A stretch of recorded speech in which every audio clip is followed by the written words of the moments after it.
Olá, meus amigos e irmãos. Que a graça e a paz do nosso Senhor e Salvador Jesus estejam com cada um de nós.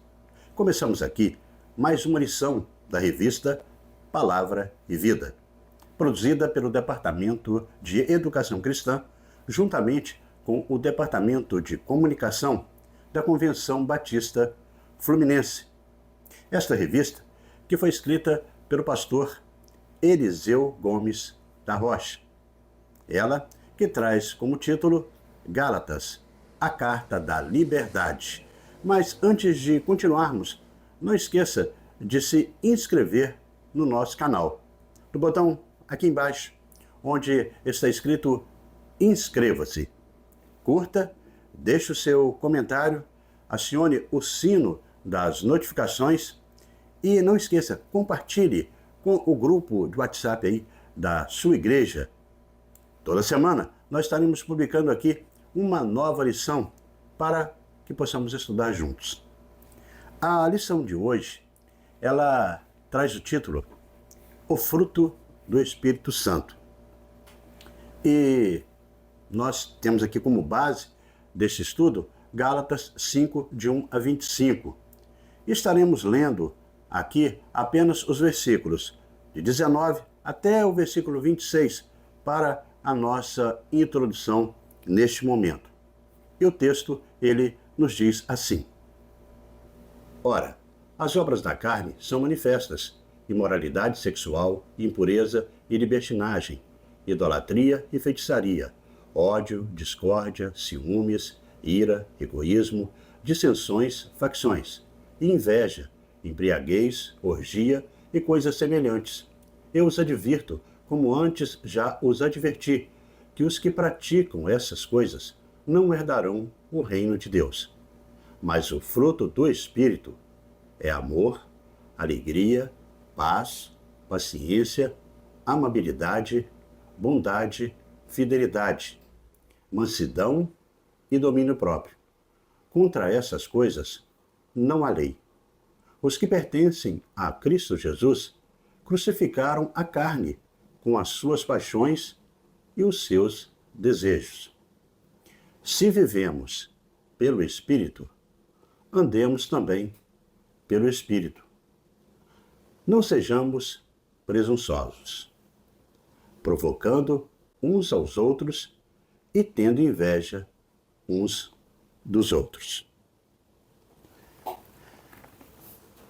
Bem, irmãos, o objetivo da lição desta semana é de que, ao final deste estudo, possamos aprender que a justificação e salvação são alcançados somente com a graça salvadora de Cristo Jesus na cruz.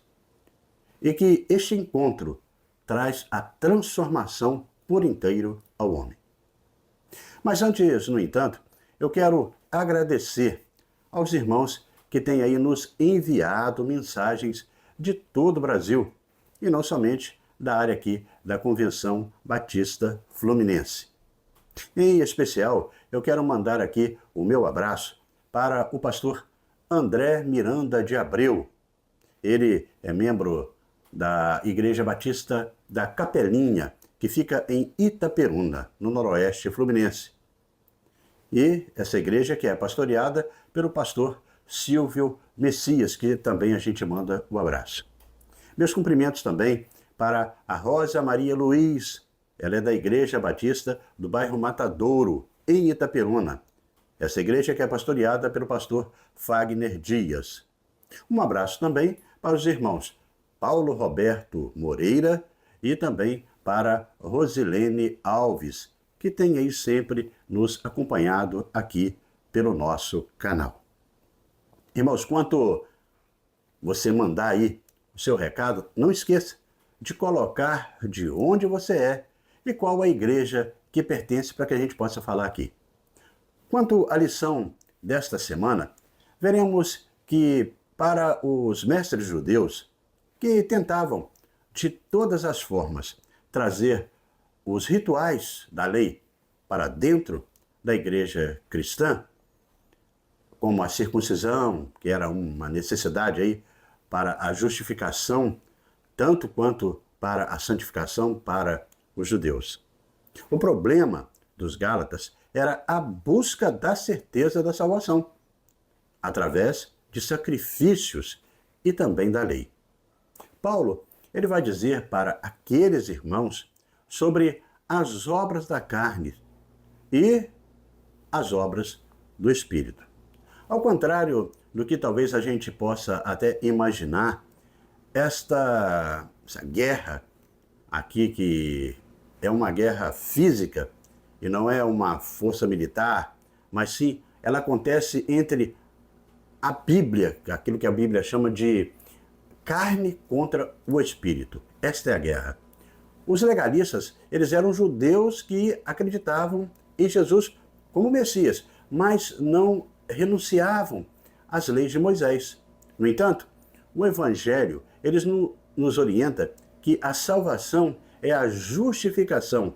Elas só acontecem mediante a graça salvadora de Cristo Jesus no Calvário. É uma coisa completa.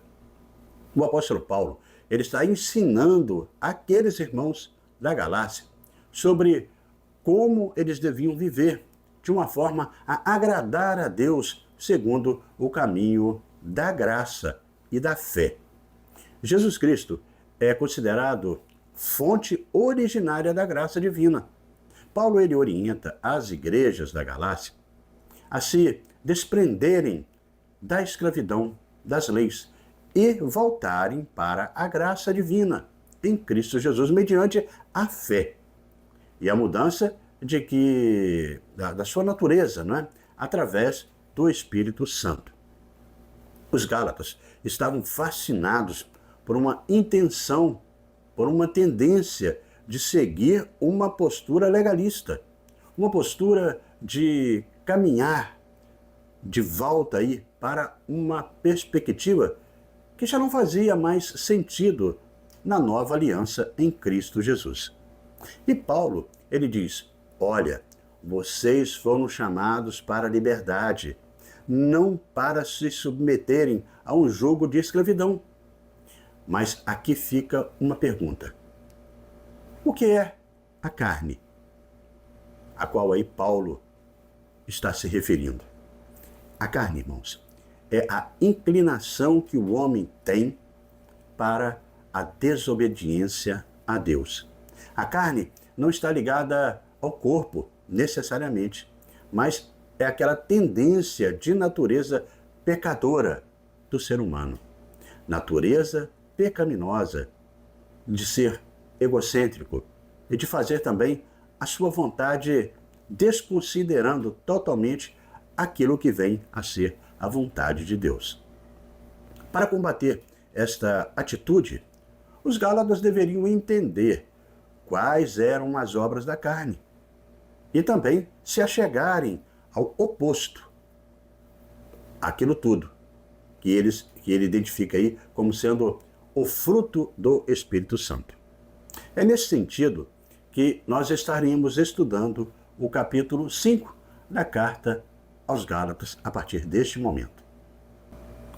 E desta maneira, irmãos, chegamos ao primeiro tópico da nossa lição, que traz o título Liberdade em Cristo. Liberdade em Cristo. Este tópico, ele vai enfocar os 2 primeiros versículos do capítulo 5 da carta aos Gálatas.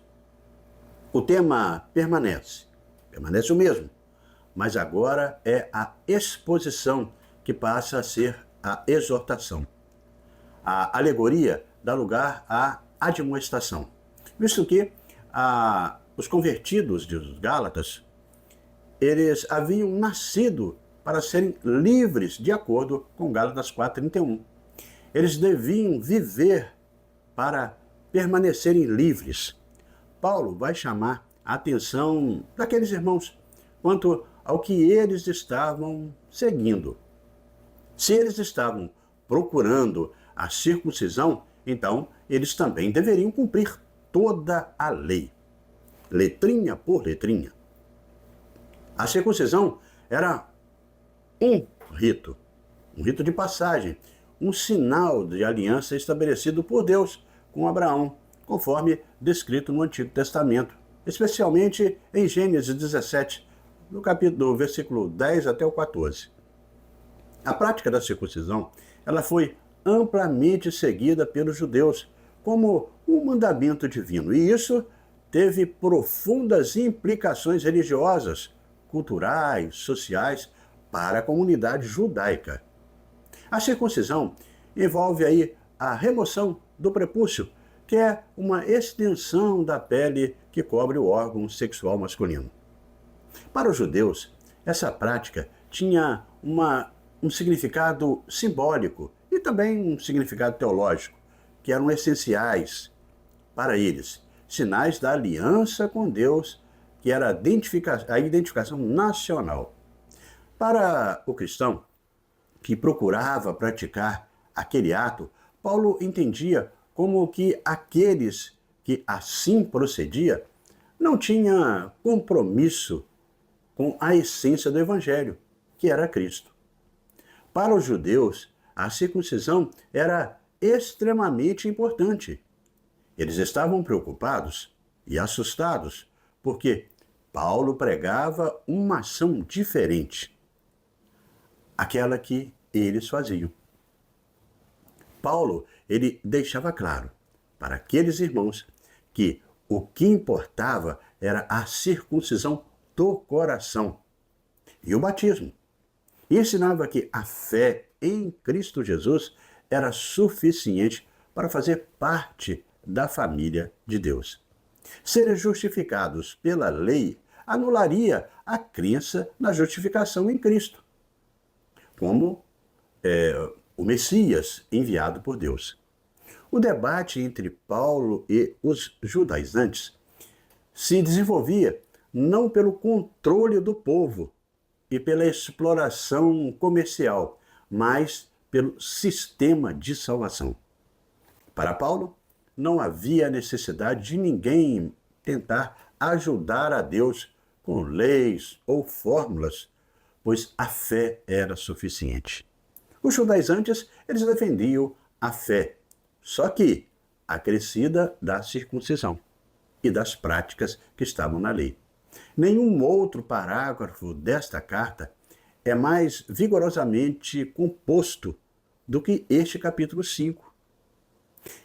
Ele contém apelo urgente à consciência, ele contém advertência relativa à morte, ele fala da fé vencedora, uma negação arrasadora e também reminiscências examinadora, com acusação sumária, com confiança animadora.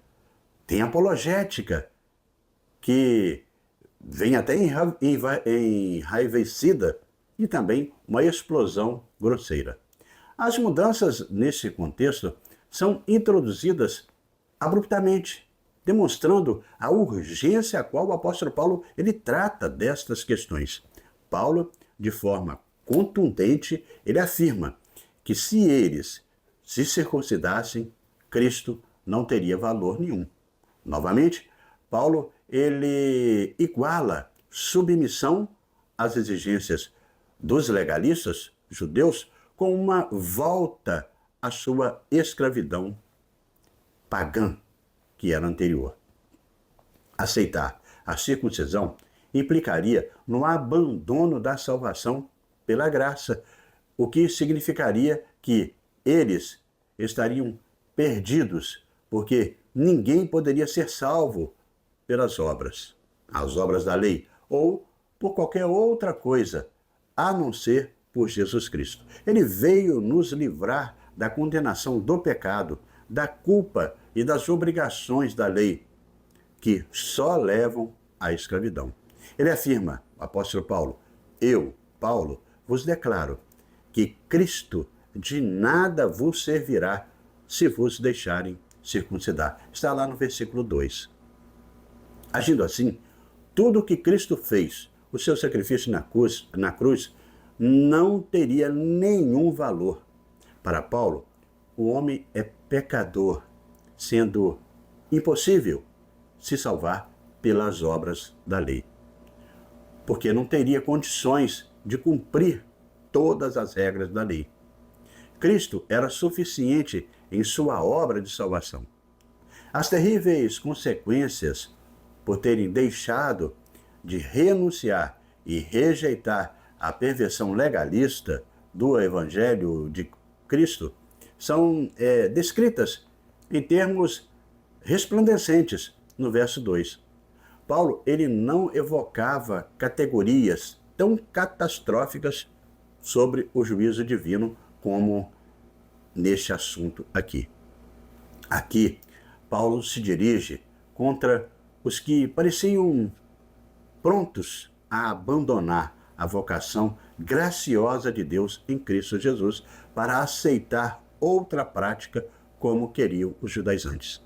Na verdade, parece aqui que os gálatas estavam no limite da negação da obra de Cristo. Na verdade, se tivesse submetido mesmo à circuncisão, a causa já estaria perdida. Neste caso, pelo contrário, prevalecia ainda uma situação em que alguns deles estavam se inclinando perigosamente para a circuncisão. E por isso, precisavam ser advertidos de forma tão incisiva pelo apóstolo Paulo. E dessa forma chegamos ao segundo tópico da nossa lição, que traz o título Caminhar no Espírito. Caminhar no Espírito. Neste tópico, daremos enfoque nos versículos de 16 até o versículo 21 do 5º capítulo de Gálatas. Aqui veremos que a recaída para o legalismo não era a única ameaça à liberdade cristã que havia entre os gálatas. Havia também a ameaça do libertinismo, que era muito cruel. Isso porque, libertas das exigências legais para conseguir um correto posicionamento para com Deus, algumas pessoas cediam à inclinação de se portarem frouxamente em relação aos requisitos morais em que a vida cotidiana diante dos homens exigia. Dessa forma, o entendimento distorcido do que seria a liberdade cristã degenerava em licenciosidade ética horrível. Era uma distorção como o legalismo. E se tornava numa forma também de escravidão. Para combater tais práticas, Paulo ele destaca a necessidade de os crentes caminharem no Espírito Santo. No pensamento dos judaizantes, a obediência à lei era a única alternativa para não voltarem às antigas imoralidades. Segundo eles, em suas desculpas, a adesão à lei era necessária para salvaguardar a moral dos convertidos lá de Gálatas. Eles questionavam se não fossem sustentados e guardados pela lei, não revelaria aí a eles a volta aos caminhos pagãos. Será? Os judaizantes, eles estavam alegando justamente isso. Se a lei não fosse aplicada, eles voltariam àquelas práticas pagãs. Mas Paulo dá outro entendimento para os crentes de Gálatas. Ele contrasta as obras da carne com os frutos do Espírito, encorajando os gálatas a viverem de acordo com as orientações do Espírito Santo. Paulo se contrapõe firmemente a essa insistência dos judaizantes. Ele demonstrava que existia ainda outro caminho, o caminho do Evangelho, destacando que o que importava era andar pelo Espírito. Quando os gálatas agissem dessa forma, é certo que não seriam vencidos pela solução rápida, recheada de desejos de sua velha natureza carnal. Pelo contrário, produziriam o fruto do Espírito, conforme registra aí em Gálatas 5, de 22 até o versículo 26. Aqui é apresentada uma ética evangélica completa. Ela é dinâmica, espontânea e também criativa. Não é um novo legalismo, mais elevado do que o antigo. É graça viva expressa na vida diária daqueles irmãos. Esse ponto destaca a importância da busca da santificação e também da transformação contínua, permitindo que o Espírito Santo guie e também molde a vida do crente. Os verbos morder, devorar, que está aí no texto, indicam as ações de feras da floresta. Paulo, ele havia identificado as contendas que estavam surgindo ali dentro da igreja dos Gálatas. Todos nós já conhecemos os conflitos que surgem dentro das igrejas quando problemas aparecem de cunho moral ou doutrinário, né, que também abrem feridas, escândalos na comunidade cristã. Gente fica desanimada, afasta devido àquelas atitudes dos membros locais. Paulo, ele está condenando essa atitude de forma veemente e também alertando para os conflitos quando começam a crescer, como uma bola de neve, pode levar até possíveis destruição da própria igreja. Isso geralmente acontece quando uma igreja local se divide, transformando em um local onde reputações são destruídas para sempre. Consciências são amortecidas e incrédulos se afastam da igreja, aí desgostosos e também enojados com aquilo tudo que está acontecendo. Andar no Espírito Santo era a orientação de Paulo para a igreja. As obras da lei não eram suficientemente para salvar ou para mudar a natureza humana. O crente jamais, ele é vencido pelos desejos da carne, enquanto estiver andando pelo Espírito. Todavia, se o seu caminhar se tornar esporádico ou cessar, qualquer coisa pode acontecer e geralmente acontece. A necessidade de uma vida transformada pelo Espírito Santo faria cessar as brigas e contendas internas. Carne é a natureza carnal herdada do homem caído. É o pecado. Paulo usa o termo carne em sentido metafórico e não metafísico. Essa designação para a natureza mais baixa ou a desgraçada natureza humana. Podemos observar a sua descrição em Gálatas 5, de 19 até o versículo 21. Caminhar no Espírito Santo seria a pacificação do corpo de Cristo, mediante os frutos por ele produzido, pelo Espírito Santo. Como ele diz, se sois guiados, aqui o sentido da palavra aponta direcionamento, orientação, auxílio dado a alguém para que consiga um objetivo comum. A orientação dada pelo Espírito Santo seria a santificação e a paz entre aqueles irmãos.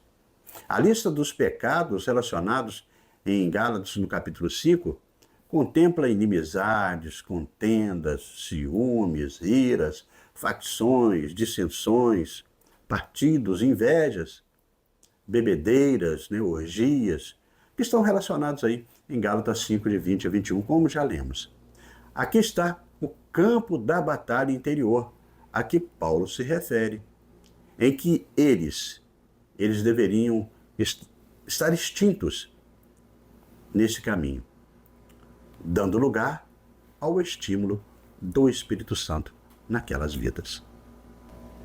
E assim chegamos, irmãos, ao terceiro tópico da nossa lição, e que traz o título Amor como cumprimento da lei. Amor como cumprimento da lei. Neste tópico, vai ter aí como base Gálatas, do capítulo 5, do versículo 14. E nesse trecho, Paulo ele declara concisamente a base para a conduta ética, para ele estar aí prestes aí a apresentar aos Gálatas. A liberdade para a qual eles foram chamados não devia ser abusada como base de operações para a carne. Pelo contrário, eles tinham de servir uns aos outros como escravos do amor. A lei, ela tem o seu cumprimento em uma palavra, qual seja, amarás o teu próximo como a ti mesmo.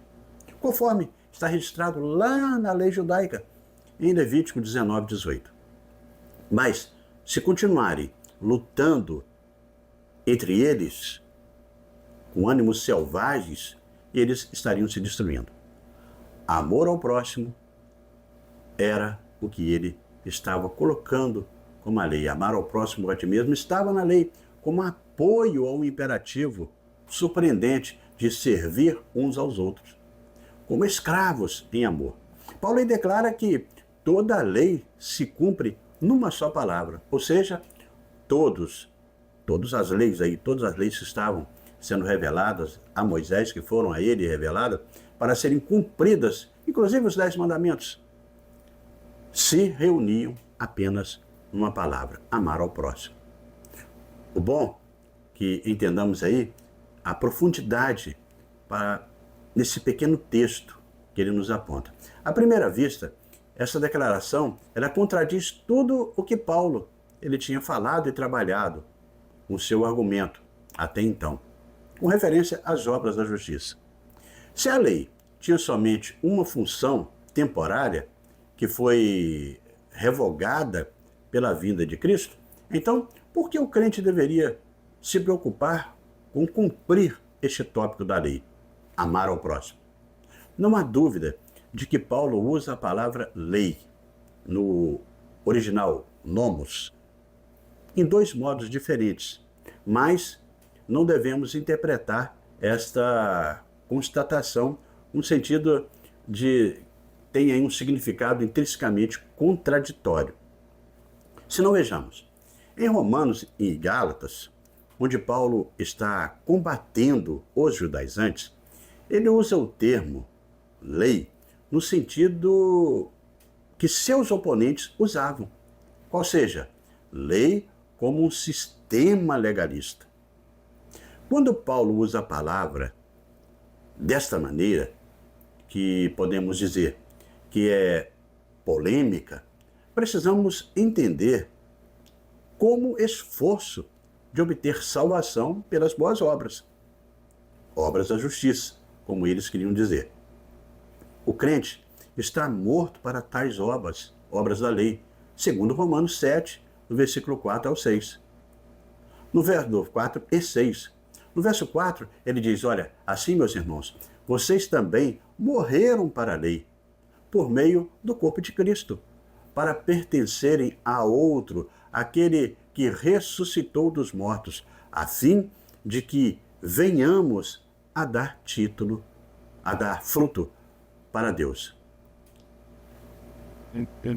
É um complemento do verso 6 de Romanos, do capítulo 7. Paulo ele vai ainda dizer no versículo 7 que diremos então?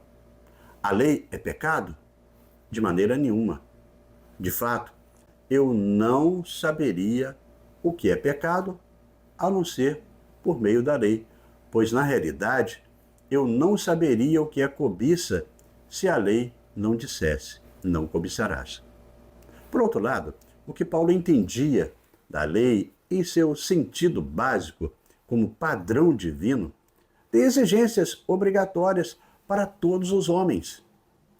Essas exigências só podem ser satisfeitas ou cumpridas por Cristo, de acordo com Romanos 8,4. Enfim, este amarás a que Paulo ele se refere ao próximo é o amor ágape, que Paulo exorta os Gálatas para que eles expressem isso. Este amor não tem procedência no ser humano, é o amor de Deus, e que é em nós refletido através do fruto do Espírito. Para ele, cuidar do próximo era a forma de dizer a todos que amamos a Deus. Na verdade, só há uma forma pela qual podemos provar que realmente amamos a Deus: é amando ao próximo. Em espírito, em verdade. Quem ama seu próximo não vai desejar mal a ele, acusá-lo, prejudicá-lo, mas desejará o seu bem. Paulo, ele apresenta o fruto do Espírito Santo, sendo amor o primeiro deles, e que todos deveriam estar no contexto da mesma raiz. Os demais, como alegria, paciência, amabilidade, bondade, fidelidade, mansidão e domínio próprio, são frutos do Espírito que atua em nós através da graça derramada em nós, através de Jesus. Essa comparação é feita por Paulo para evidenciar o que são as obras da lei e as obras do Espírito. Essa transformação só é possível quando nossa carne está crucificada em Cristo Jesus. Essa obra é fundamental para a nossa santificação diária mediante a fé em Cristo. A lei poderia produzir uma imagem externa de santificação, mas o coração permaneceria em pecado. A graça, mediante a fé, produz uma transformação interior, mudando todo o nosso ser e a nossa natureza caída.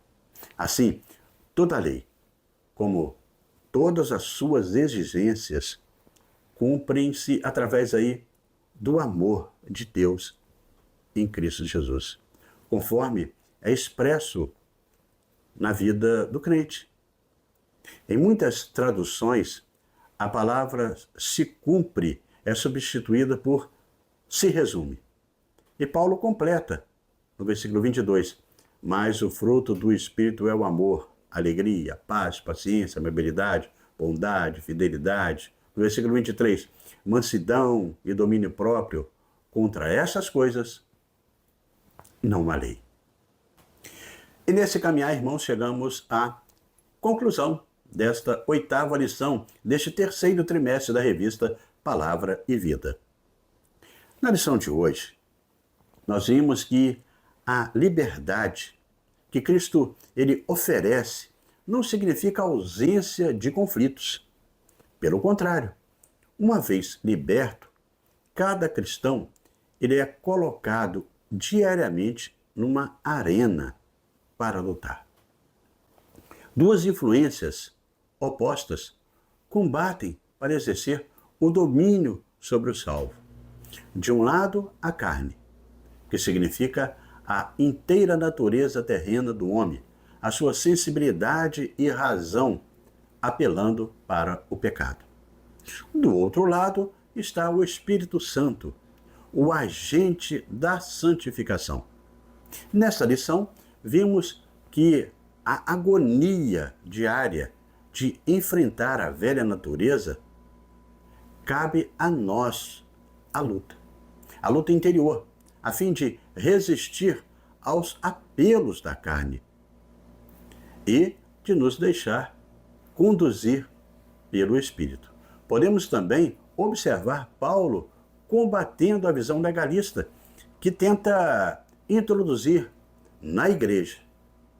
Não existe nenhuma possibilidade de alguém vencer a carne a não ser com a presença do Espírito Santo. Os rebeldes que não se curvam a Cristo estão aprisionados pelo pecado e também sujeitos à condenação da lei. O legalismo é apenas um pano que esconde o pecado dentro dele, dentro dos corações dos homens.